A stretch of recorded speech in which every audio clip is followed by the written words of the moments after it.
Kayo pa rin po yung nakatutok sa ating pong programa, DepEd Hour. Kasama pa rin po natin ang dalawa po sa mga medalist sa nakaraang pong 2015 palarong pambansa na ginanap sa Tagum City. Hindi pa ako nakarating doon, Ma'am Jane.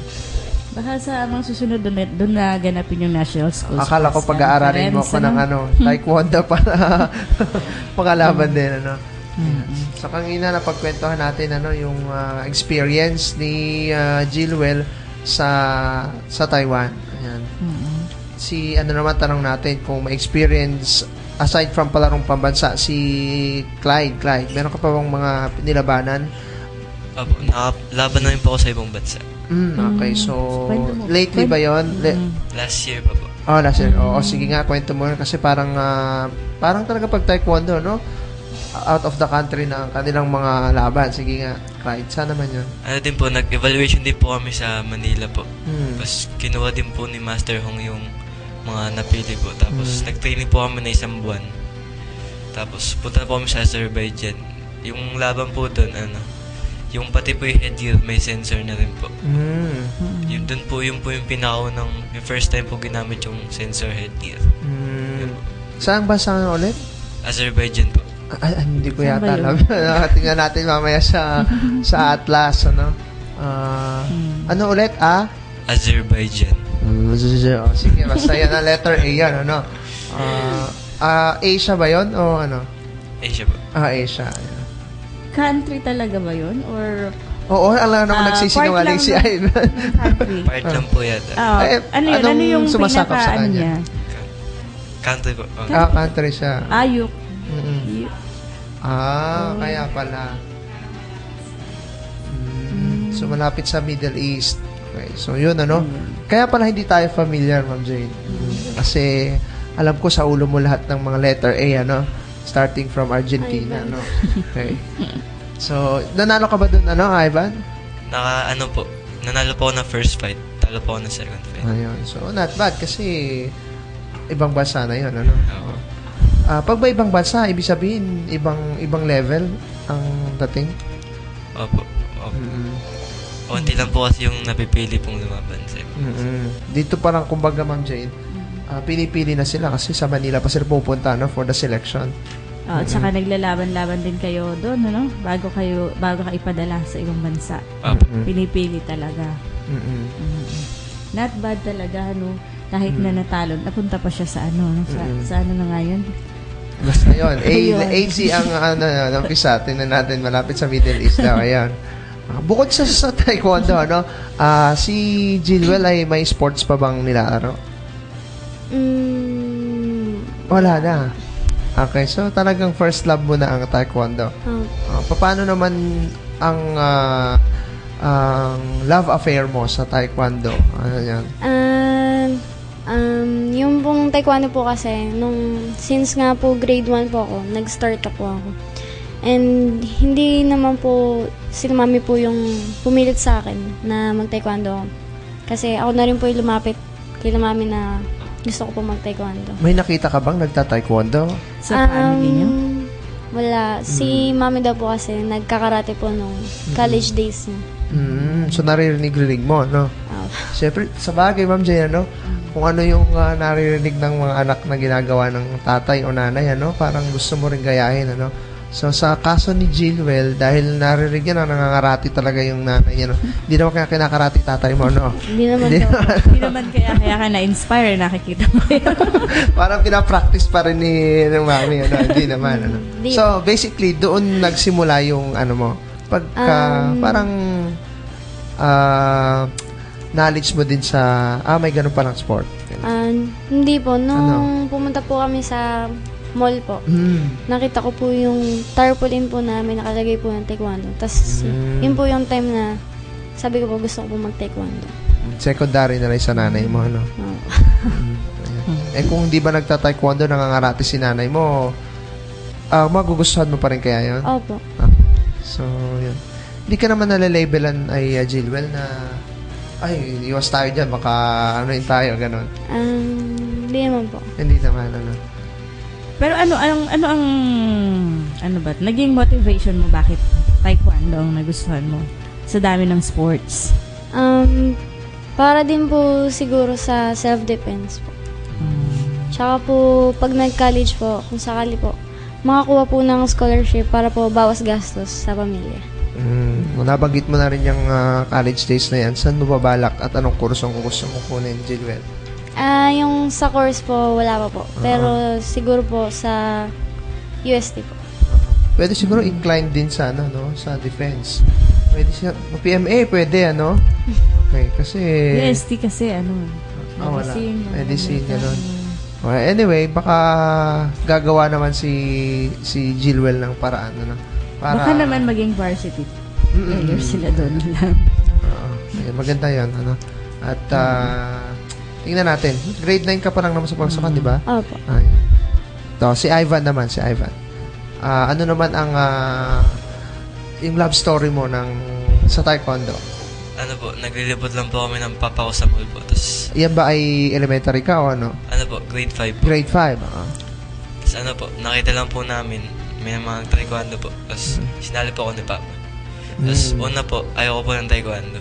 Pero tumagal po, nagustuhan ko na din po. Bukod sa taekwondo, meron pa ka pang... Ala na po. Ala na rin. Sa pamilya nyo ba may nagta-taekwondo? Yung papa ko po, nagkakarate din po dati. Hindi niya kinakarating nanay mo, syempre. Manatawa si Ma'am Jay, no? Kasi kanina yung nanay yung nakakarate sa tatay, hindi na. Pero parang wala, meron man noon, domestic violence against sa kanya kasi sa tatay, sa nanay, ano. Ayun. So, ayaw mo nung una talaga, no? Tapos sinama ka lang, ano. Talagang maganda din, Ma'am Jane, pumupunta talaga madalas sa mall, ano. At tinan mo, marami ka nakikitang mga pwedeng motivating scenery na pwede kang ma-involve sa mga ganong sports. Ikaw ba? Since di ba ay magta-taekwondo mo? Sabi nila, tanong natin sila Jilwell, so do you encourage yung mga bata din, na kasi kayo mga bata pa nag-taekwondo na maging din aktibo sa sport na kinabibilangan niyo? Opo. Bakit naman? Kasi po may naitutulong din po kasi sa mga bata na disiplina po. Ano pa? Tsaka po siguro mabuboost po yung immunity nila. Tsaka yung stamina. Oo, usually yata mga payatot ng mga hindi ko masasabing payatot kayo na ang mga doon medyo slim ang mga sumasali. Oo. Yung ba ay nagkataon lang na slim na sila o nung sumali sila na slim na mabuti? Siya po. Ikaw? Mataba po ako dati. Talaga. Sige, kwento mo, Ivan. Gano'ng kataba nun para ma-imagine na? Ano po, talaga pong lobo po yung pisngi ko. Great. Grade 5 po. Tapos nag-training mga grade 6 po, papayat na po ako. Pero hindi ka naman nagkakasakit? Hindi po. Naiwasan po yung sakit dahil po sa... Pero nung mataba ka? Madalas din po nagkakasakit. Maganda yun, Ma'am Jane. So, pwede tayo doon. Hindi naman kami sakitin. Medyo tabatsoy lang, Huli na ba ang panahon para sa amin, Jilwell? Di po, kasi meron din pong nag-taekwondo po, nag-start po, pero mga nasa 40s na po. So, pwede pa, Ma'am Jane, Parang sinabi na rin natin ito nung si guest natin, si Jilwell, na hanggang ngayon naman di tayo maka-enroll. Walang maraming time. Pero I know, ikaw, ka din, di ba dati? Dati pa, bata pa ako nun. At maliit pa ako nun, hanggang ngayon. Ilang taon ka nun? Pa lang ako siguro nun, mga 10, gano'n. Sa mall ka din? Hindi malayo ang mall sa Oo nga pala. Doon lang sa inyo, gano'n? Doon kasi sa amin, meron doon nagtuturo. Meron siyang maliit na, gym. Parang gano'n. So, ikaw ay, anong belt mo nun? Orange? May orange ba? Wala naman. Kaya orange yung brown belter siya. Si Jilwell, ano na ngayon? Second dan black belt. Ano ulit? Second dan black belt po. Si ano naman? Ganun din po. Ganun din. Ano susunod doon? Third po. Third, siyempre. Anong sukdulan nun? Hanggang, ewan ko po. Ano po? 10th dan. 10th dan. Malayo pang ang lalakbayin ng mga bata to. Balak nyo ba na i-achieve yung dulo na yan? Hanggang sakay lang po. Hindi ba, wala bang parang instant promotion, kumbaga? Ngayon kayo nanalo na, wala bang ganun? Wala. Ano lang po? Alam mo, last year po yata, pala ng pambansa po. Yung mga nag-gold po, magpa-promote po agad. Okay. Ngayon, wala po. Wala. Kahit yung mga naka-gold, hindi. Wala. Hindi. Okay. So, yung bang sa Taekwondo, isang organization lang yan sa buong Pilipinas na nag-accredit ng mga ganon? O iba-ibang grupo din? PTA po. PTA sa buong Pilipinas, Philippine Taekwondo Association. Okay. So, yun ang pinaka, kumbaga ibig sabihin natin, official organization for Taekwondo. Okay. So, kailangan yung mga Taekwondo organizations sa bawat cities or municipalities dapat ay member ng PTA. Tama. Okay. So, definitely yung inyong pinagpa-practicean o kung saan man kayo naka-station ay accredited ng PTA. Mahirap ba ang maging member sa isang ganong organisasyon? Kasi mayat-maya yata meron silang laban eh. Tama ba, Jilwell? Sa isang month po, kunwari po ngayong May, ngayon po wala pong naging national game po kasi po meron nga pong palaro.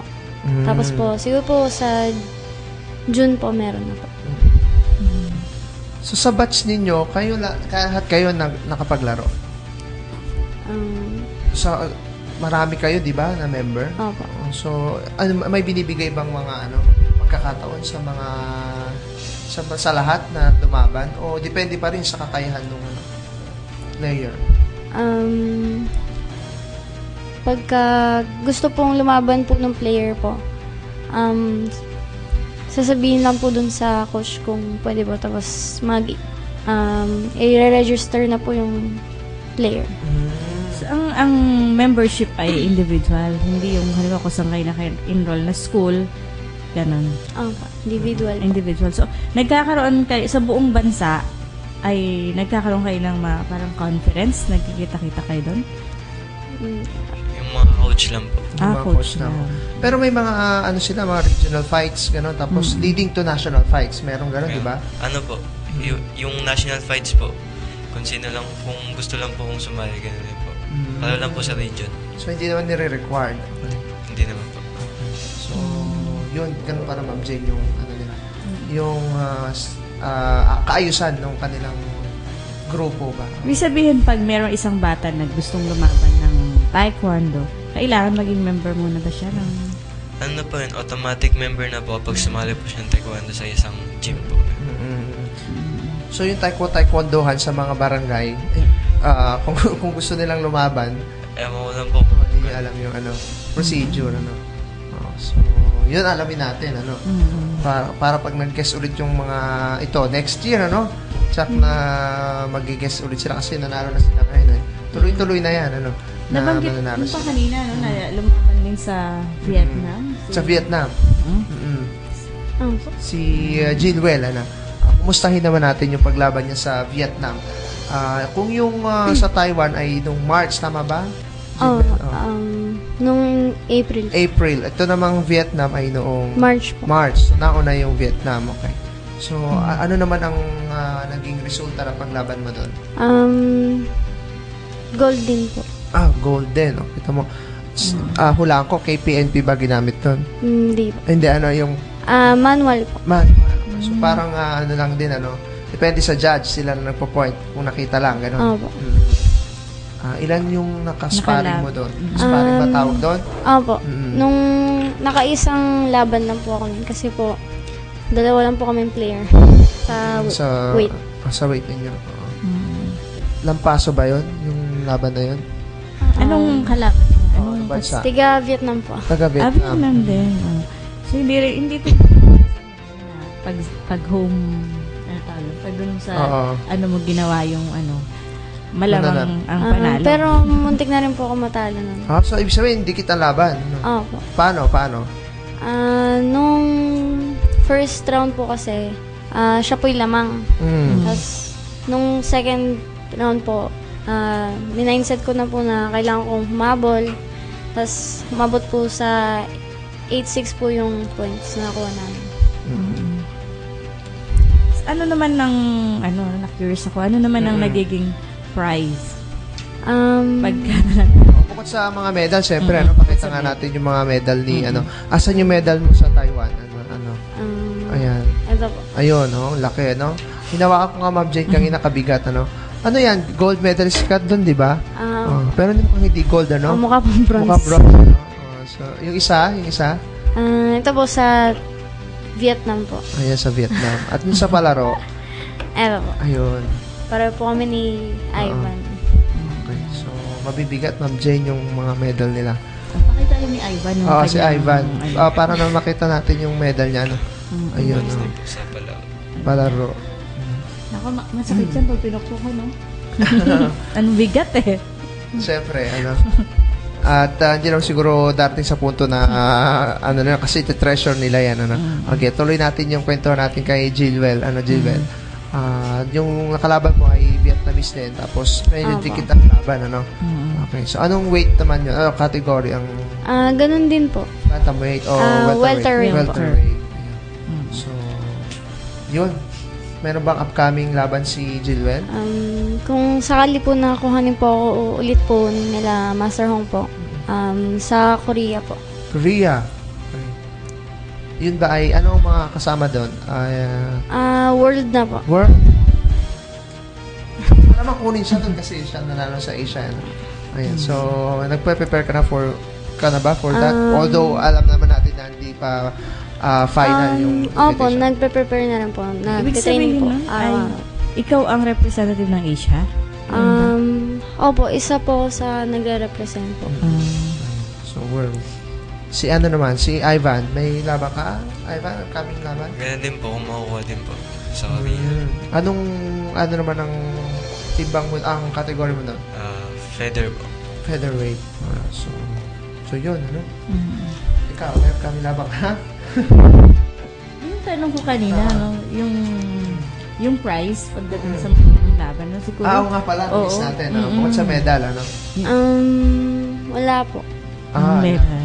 Walang cash prize? Yung ginamit po siguro na cash prize po, yun po yung ginamit sa hotel, sa flight po. Ganun po. So parang libreng bakasyon na rin, na-consume na dun sa airfare. Pero yung expenses mo naman sa paglaban ay sa kanila din po. Sa palaro, yung incentive din ng perang 300. Tama, At saka yung kanilang medal.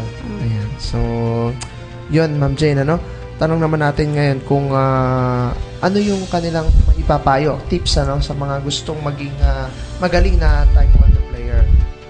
Although alam naman natin na konti lang din yung batang nanonood sa atin, kasi puro mga teacher, pero yung mga teacher maraming mga anak pa na-convince natin. Maraming estudyante, yung ating mga parents. Sige. At nagtitrain din sila. Ang tips ko lang po para dun po sa mga gusto pong mag-taekwondo, kung magta-taekwondo man po kayo, kung nahirapan po kayo sa training, sa mga pinapagawa sa inyo ng mga instructor nyo, mahalin nyo lang po yung sport nyo and makakalimutan nyo na lahat ng pain tsaka nung sinasabi nyong mahirap na word. Si Ivan? Magkaroon kayo ng tiwala sa sarili, tapos kapag natatalo kayo, huwag kayong susuko, laban na ng laban. Nabanggit ni Jilwell pain, ano na bang pinakamasakit na bira ang natanggap ni na talaga ininda mo, Jilwell? Sa ngayon po, wala naman po. Wala, parang kasi may protective gear naman, Kasi ba? Yung laban na hindi niya talaga sinukuan. Sige.